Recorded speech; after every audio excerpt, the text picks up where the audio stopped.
It's like it combines the cards to the masterpiece. Yeah, it's the and we have husbandos and waifus. The dancer is sexy. Yeah, he is we should have led with that. I love him.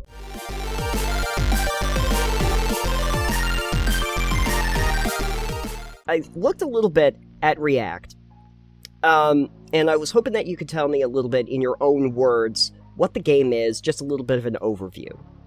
Yeah, so React is a 1 versus 1 dueling game. It's a very competitive card dueler, self-inclusive, very much so inspired by old school TCGs like Yu-Gi-Oh! Magic, but kind of like, slimming it down with modern board game sensibilities. So you guys have played Magic, for those homes who play Yu-Gi-Oh! We did. Yeah, it's called React because it's based on this reaction chain, a React stack that we call, very similar to an effect chain in Yu-Gi-Oh! Or the effect stack in Magic. And everything in this game, when you play, either playing a card or tapping a creature on the board, goes onto the chain. So nothing is like instant, nothing resolves immediately. You put something down and then it starts a chain, and after that your opponent has the opportunity to react to it. Of course, you can then react to their reaction, or if your opponent doesn't react, you can react to your own effects and create chains that way. And only when both players have passed on the opportunity to react does then the chain resolve, first in, last out. It's backwards. And that's very much so identical to a lot of TCGs like Yu-Gi-Oh! Legends of Runeterra uses the same exact system. Magic is very similar, except that Magic you can re-enter the stack. That's the part that we've left out. You cannot re-enter the stack in React because Magic is a little, like, makes it very bloated, very complicated. Sure. So yeah, it's very much the idea is we've combined these old school TCG competitive spirit, like the gameplay, with a very sleek, slim, modern board game design. There's a lot less cards. The cards are very simple. It's on a grid. There's no costs. So yeah, you just pick up a character and you go. There's 8 characters in the game. You just pick one to fight. There's no construction. Okay. So how many booster packs do I have to buy? Just one really big booster pack. One big booster pack. Just the one big booster pack, and it comes in a hard box. Great. Perfect. This is great. Yeah, I was looking at the layout of the game, and I was like, okay, so this is kind of TCG based, but then there's an actual board. It's Yu-Gi-Oh! On a grid. Yeah. Okay.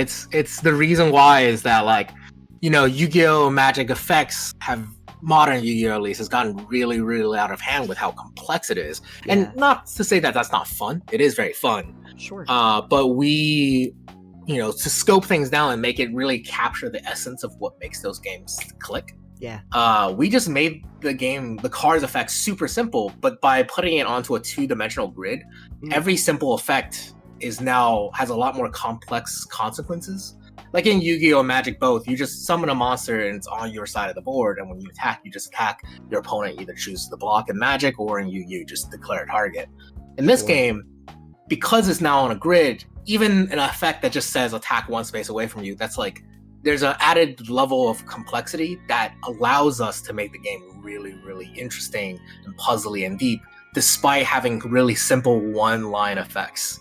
That Yu-Gi-Oh! Magic can't, because the base system is not very deep. Like, the simple rules of Yu-Gi-Oh! Is pretty straightforward. You summon things and they hit each other. Right.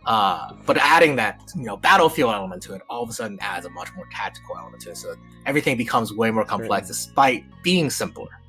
Yeah, I was going to say that sounds like it adds a lot of tactics to it, where you can kind of like put your thing here if there's something you don't want to touch is over there, for instance. Yeah, like an attack can miss. That's the whole point of our game, is that, when your opponent declares an attack, you could potentially dodge out of the way. Or you even swing your opponent into the space they have attacked, so that when the effect resolves, they end up hitting themselves. And that's something you can't do in Magic, because in Magic you just say, this thing attacks. And no matter what happens, it's going to attack. You could destroy it before it attacks, but that attack doesn't, there's not a spatial element to it. Gotcha.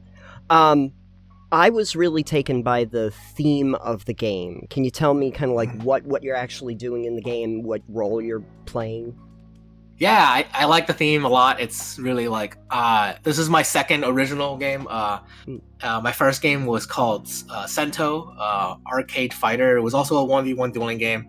And the characters in that game you could play as were like, we had a dancer, a chef, a DJ, a magician, and they all fought with crazy magical powers. One of the characters was a hipster. He fought by using vaping.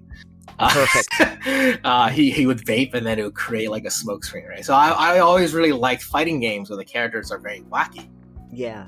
Which is like pretty common to, I think, the anime fighting game scene. So React, however, kind of hones in on a single focus. And the idea for React is called The Arts of War, which is a play on the classic Art of War, in the sense that you play as different type of artists. So all 8 characters in the base game are different types of artists. So you have a calligrapher who has like a giant samurai sword, whose sheath is actually an ink brush at the tip. So she's got this giant ink brush that can she can like splash her enemies with ink and then summon creatures. Anything she writes turns into spells. We have a dancer. He's like a water dancer, and as he glides around, he's able to summon like these giant beta fish. So the idea for this game, the theme is all the characters are different types of artists with incredible anime fighting powers. Like a DJ, not a DJ, graffiti tagger who's able to teleport between his different like murals, stuff like that. So it's very much so. The theme is they're artists, but it's very anime. It's like. Yeah, it doesn't need to make sense. I hope there's a sculptor that uses clay golems. Oh yeah, no, you're right on top. That's one of the 8 base characters. He's nice. He's the sculptor. He creates these little clay buddies. Let's see, got here. Yeah, this guy. Oh, nice. He's a very nice little boy. He's got these little clay dudes. But his whole thing is, he's basically that kid who played with ants too much as a kid. And his whole thing is, he creates these little sculpted buddies. He calls them buddies. And they're really just bombs. They're claymores. Okay, nice. Well, that makes sense with clay, so... Yeah, so he's like the sadistic kid who played with ants a little bit too much as a kid. And now he's able to create living dolls that he can send out as bombs. I get you. Is one of the artists like MC Escher, where they can just like turn the board over completely and then play on the other side? Oh, that would be great. And then like turn it back over. That would be... No, not yet. We have a pretty fun cast, but it's only 8 characters so far. We have a I get you. Sculptor, dancer, calligrapher. We also have a painter, a graffiti tagger, a animator, and a tattoo artist. Those are 8. Okay. Yeah. Excellent. Plenty of room for more options. Oh yeah. Should the Kickstarter go really well and you decide to add like more characters or something? We are hoping to, at 150K. That's kind of like the reach for the stars. If we get there, we're gonna add another character. Perfect. Excellent. Yeah, it's always nice to have those goals in mind when you're doing a Kickstarter, because then it's like, all right, maybe this is gonna blow it out of the water, and we can add some stuff that we don't necessarily have fleshed out for the base, but we want to add in if we can. Yeah, it's definitely reaching for the stars. Kickstarter's, it's you never know. Yes, exactly. It might raise $10. It might raise 10,000. I don't know. Exactly. Yeah. And then it might do all of that in the last 24 hours too. Yeah.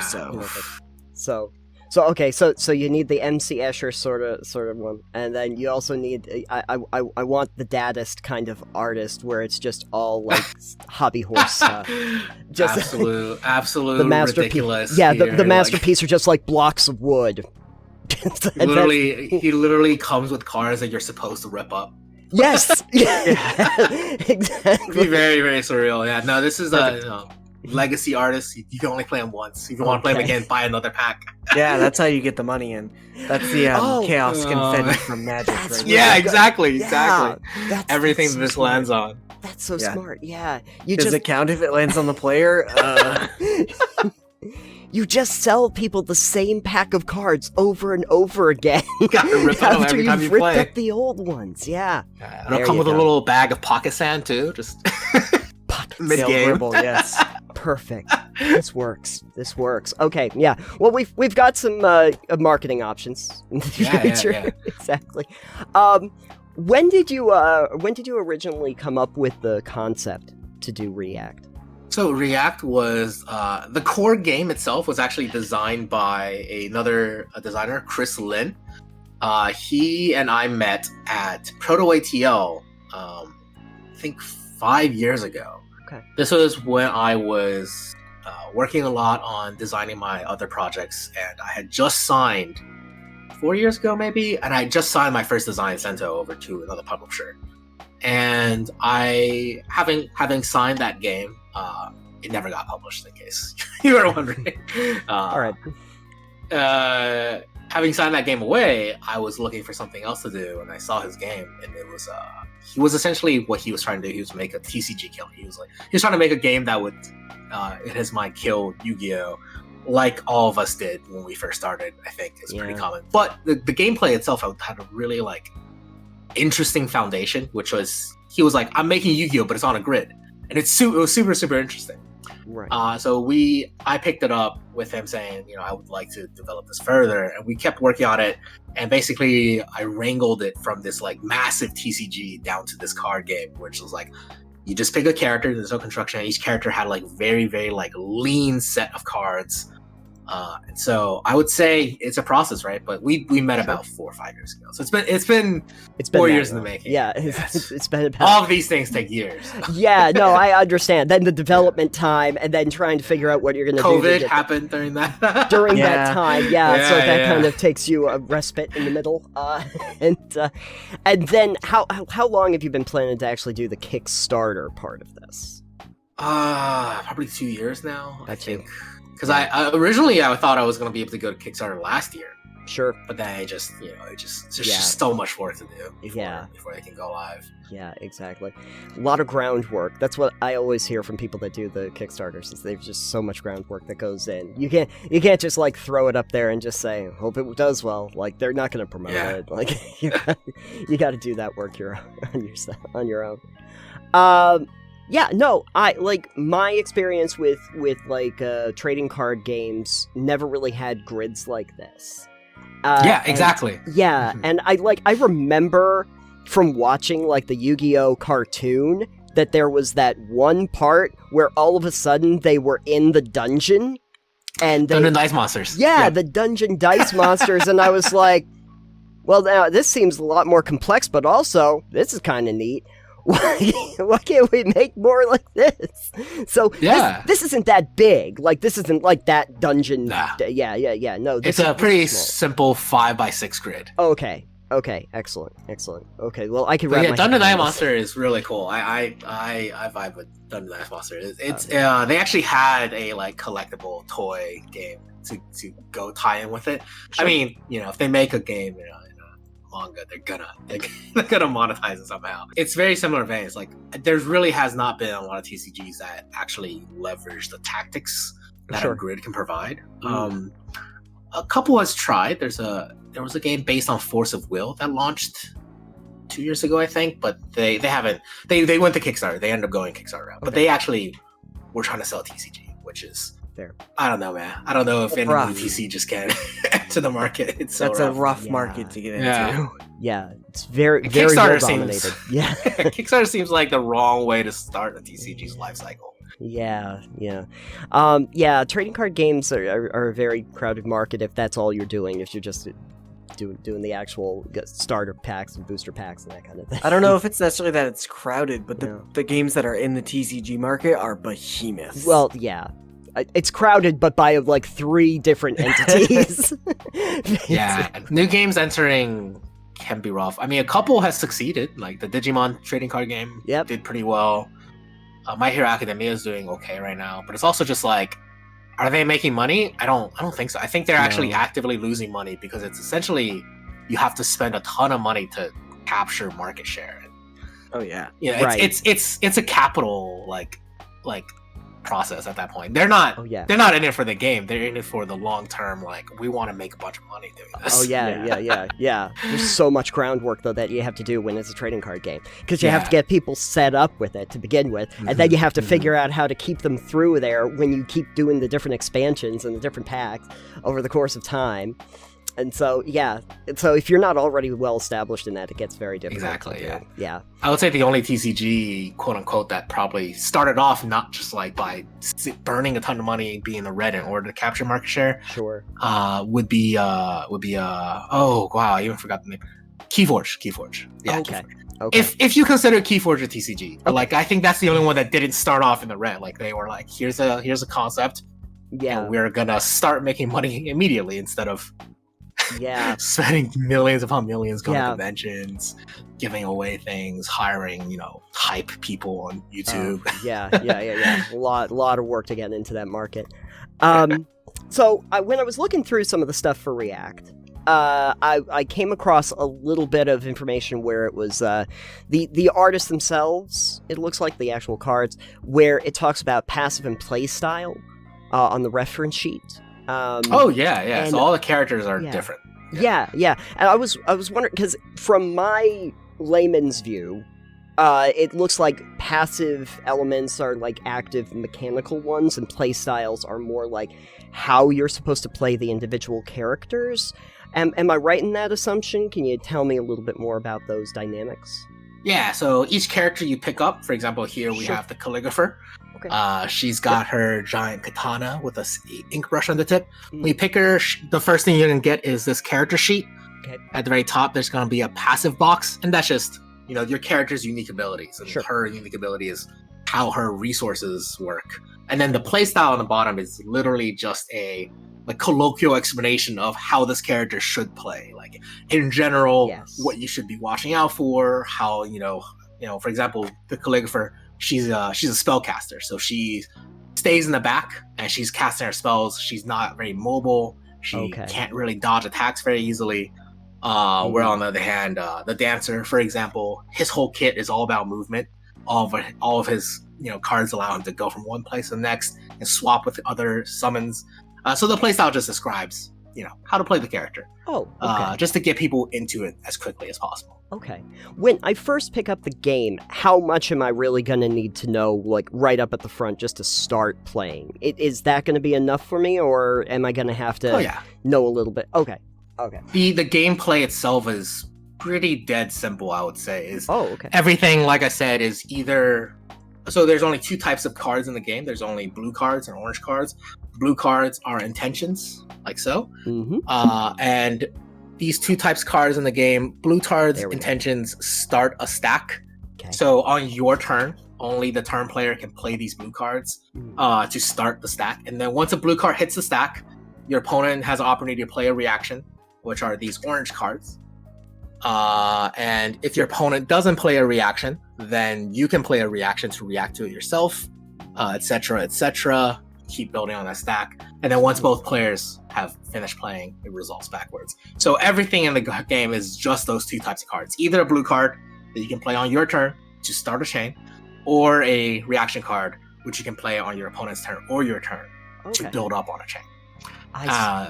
And then so general rules wise, there's not many. Everything is based on the cards you actually have. It's just the game is just the rule is just all right. You draw a card every turn. You can play as many cards as you want on your turn. That's really it. And the goal is to deal 3 damage to your opponent. And then everything else is based purely on what your cards say. Every character's cards are different. Every character's passives are different. Every character's unique components are different. Okay. Now, when I was looking through, this was the other thing I really needed to ask you about was masterpieces.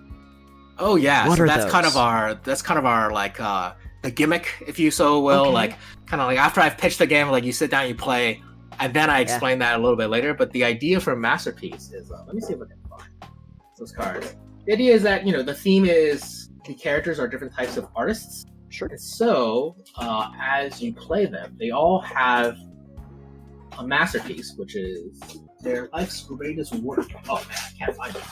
So it's an ultimate. Basically, it's like ultimate. Oh, there we go. I found it. Okay. Yeah, so the idea is that each character has these 3 cards, which are called masterpiece cards, that you can build as you play the game. And as you play the game and progress, you'll be building these masterpiece cards. These 3 cards then form to complete that character's masterpiece. This is the calligrapher's masterpiece. And once you have that, then you unlock your finishing move. So basically, it's a super meter in a fighting game. I see. It's the what is that one creature from Yu-Gi-Oh? Blue Eyes White Dragon? No, it's the one all 3 dragons. Yeah, Exodia. Exodia. Yeah, you have to have like the 5 cards to build him.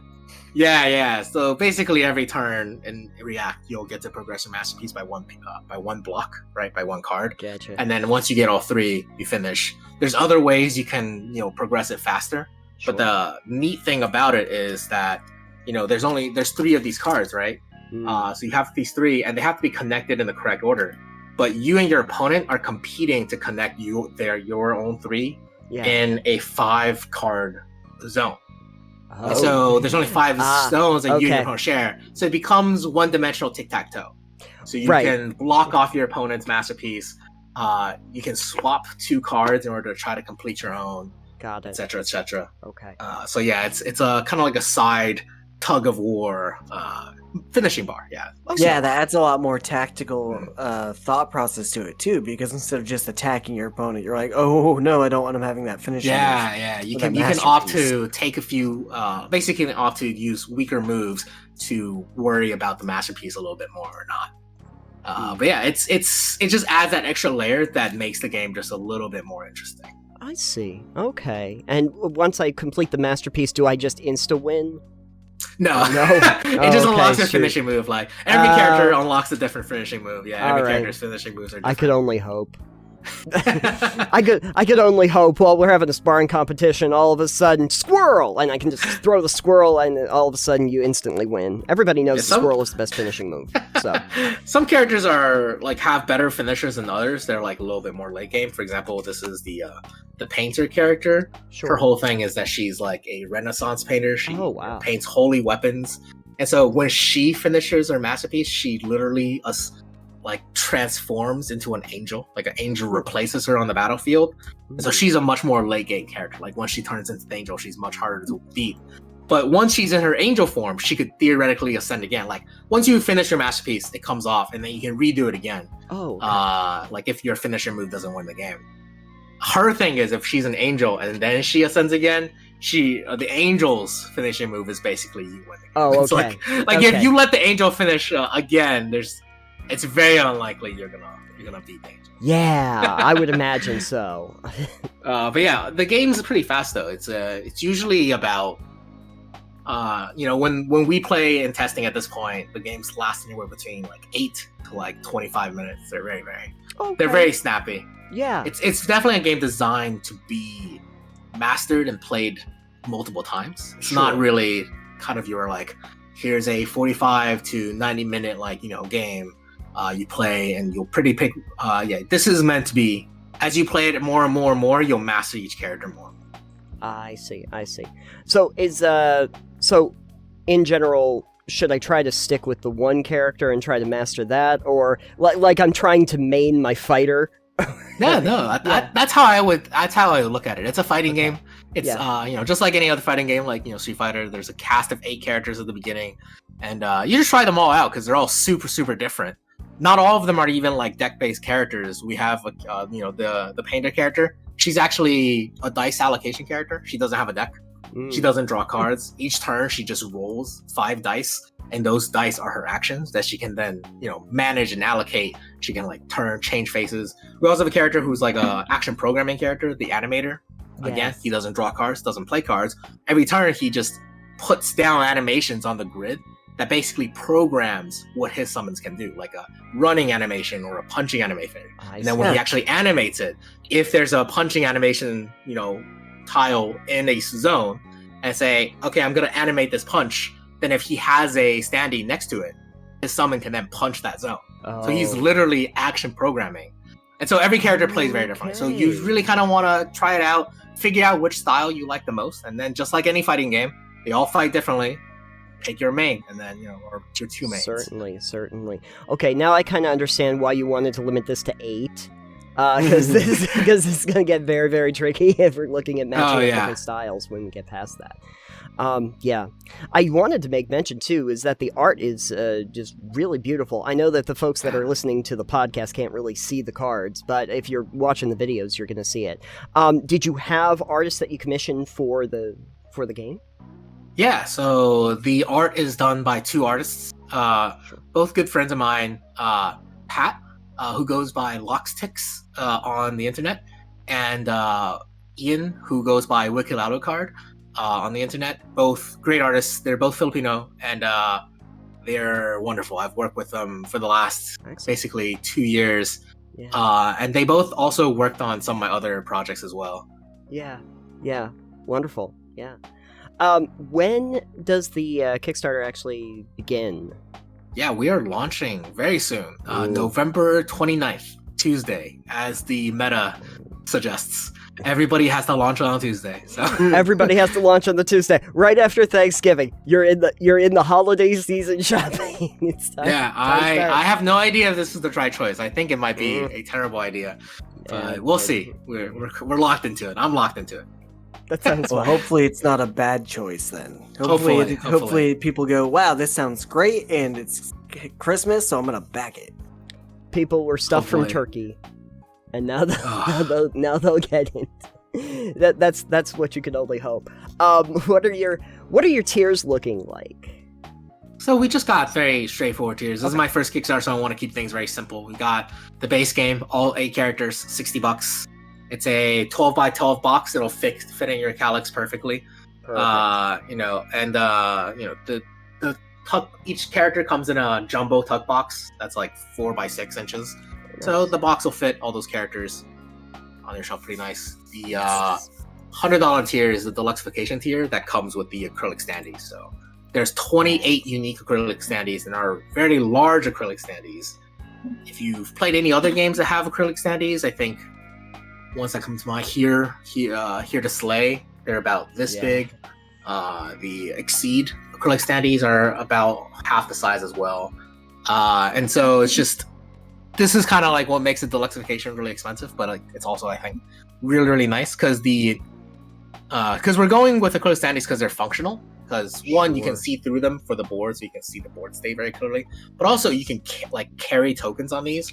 So, like for example, if you've token to mark a character, they just go on the character's base, and when they move, it stays with that character. Smart. Nice. Yeah. And normally, on card games, you can put tokens on a card just fine. So that's the base game. The base game, the summons are just cards on a grid, and you can move them with tokens on them, just like Magic, pretty easily. But you pay the $40, you get these very, very sexy acrylic standees, and it'll look very nice. Yeah, and then the only tier above that is just if you really like the art. We have a collector's tier. For another $30, you get an art book and a signed poster. So that's cool. I like that. The poster's gonna be very gorgeous. Yeah, that sounds it. So if I end up backing it, if the Kickstarter is successful, how long is it going to take for you to actually print all of those? Do you know? Yeah, no, I think I'm pretty confident in saying that it'll ship by November of 2023. Okay. So this is going to be my 3rd project.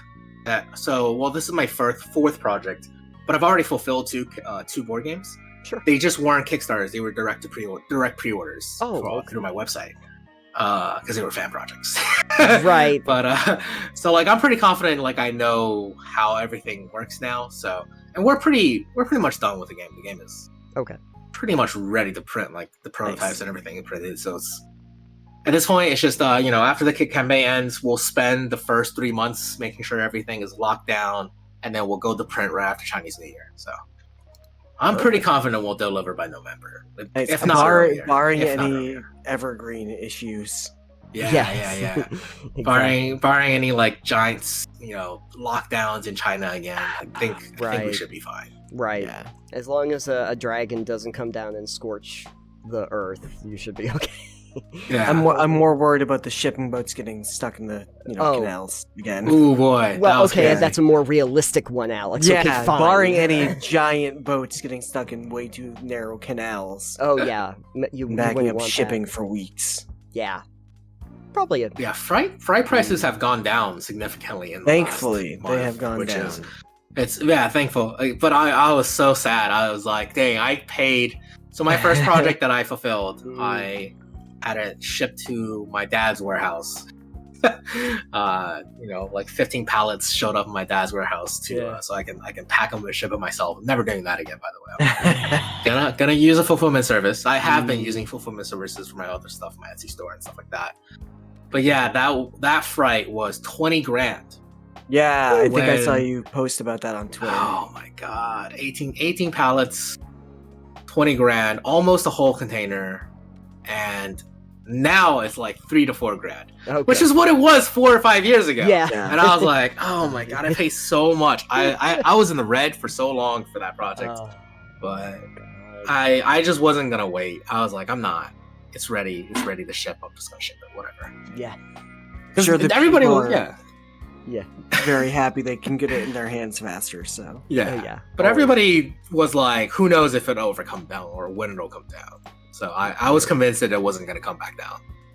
yeah, Here we it's are. been wild. It's been a time. I did have a question about the reactions. Is this kind of like a combo builder when yeah, you do this? you really want to learn how to react to your own abilities. The game really encourages you to react to your own abilities, actually. For example, like the calligrapher has a reaction that allows her to. So her whole thing is, she's got her giant ink brush. She can ink things. She'll put ink tokens on her enemies, and she has a spell, a reaction spell, that lets her shove everything that has ink on them one direction, one space in any direction. Oh. And so one thing that she could do is, the obvious use case for that, when you first see this card, is, okay, if my opponent's attacking me, I could put an ink on myself and shove myself out of the way to dodge the attack. Mhm. And then level 2, you might start thinking, okay, if my opponent tries to dodge out of attack, I can drag them back into my attack. And then level 3 is you might realize, oh, you know what? I can attack an empty space. And then I can react to my own attack to shove them into that space. Because again, it's first and last out. The topmost card gets resolved first. So you play that stack. You say, I'm attacking an empty space. Your opponent, well, they're not going to react to your attack on an empty space. You're not attacking them. And then they pass it back to you. So you react to yourself saying, okay, well, now you're going to move one space that direction first. And, it might be hard for them to react to that because they're technically not in the space that you're going to attack. So this game is very much so about that reaction chain puzzle Nice. plus the grid-based puzzle. So it's very, very like discovery of how these very simple effects can chain together. Yeah. It's kind of like the small wooden sliding puzzles. Yeah, exactly. Except you're attacking.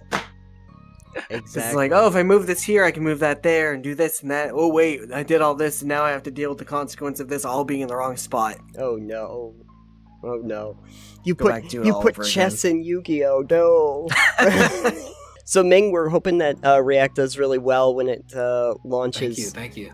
Launches right around the time that this comes out. So please check it out, and we will have links in the description down below if you want to look at it yourself. You definitely should. If you like card games, board games, and art, this is like the combination of those. It's like yeah. It combines the cards. Ooh. It's like it combines the cards to the masterpiece. Yeah, it's the and we have husbandos and waifus. The dancer is sexy. Yeah, he is We should have led with that. I love him. We should have really led with that. That would. Oh well.